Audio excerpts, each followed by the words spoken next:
लड़के की जिसने अपनी और अपनी माँ की जिंदगी बदल दी। एक गांव में एक गरीब औरत और उसका बेटा जैक रहते थे। उनके पास बहुत कम सामान था और खाने को भी बहुत मुश्किल से मिलता था।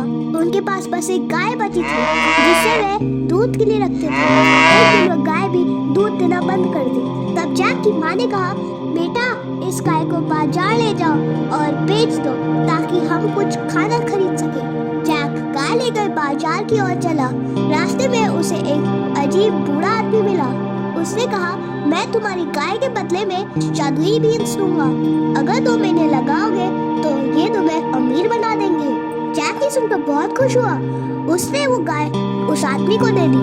जब जैक घर पहुंचा और अपनी माँ को बताया कि उसने गाय के बदले में जादुई बीन्स ले ली है तो उसकी माँ बहुत गुस्सा हो गई। उसने कहा, जैक तुम कितने बुद्धू हो, और गुस्से में उसने वो बीन्स खिड़की से बाहर फेंक दी और जैक को बिना खाना दिए सोने भेज दिया। अगली सुबह जब जैक उठा तो उसने देखा कि खिड़की के बाहर कुछ अजीब हुआ है। जहाँ बीन्स फेंकी गई थी वहाँ एक विशाल बीन्सटॉक आसमान तक उग गई थी। जैक ने बिना सोचे समझे बेल पर चढ़ना शुरू कर दिया। वह ऊपर, बहुत ऊपर बादलों के पार पहुँच गया। वहाँ उसे एक बड़ा महल दिखाई दिया। जब वह अंदर गया वहाँ उसे दयालु बड़ी औरत मिली। उसने जैक को खाने के लिए दिया और कहा कि वह जल्दी भाग जाए क्योंकि उसका पति भयानक दानव किसी भी वक्त लौटने वाला था।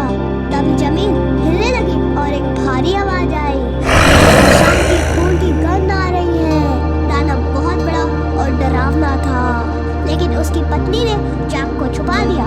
जब दानव खाने के बाद सो गया था तो जैक ने देखा कि उसके पास एक मुर्गी थी जो सोने के अंडे देती थी। जैक ने वो मुर्गी उठा ली और जल्दी जल्दी बेल से नीचे उतरने लगा। अब जैक और उसकी माँ के पास रोज सोने के अंडे आने लगे और वे अमीर हो गए। लेकिन जैक की जिज्ञासा फिर से बढ़ी और वह एक बार फिर से बेल पर चढ़ गया। इस बार उसने दानव के पास एक जादुई वीणा देखी जो खुद गाना गा सकती थी।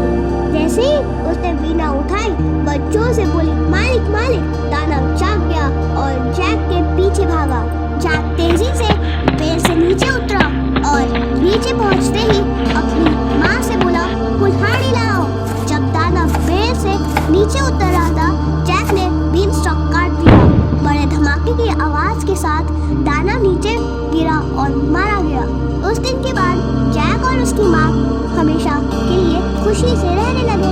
उनके पास अब सोने की अंडे देने वाली मुर्गी और गाना गाने वाली वीणा थी।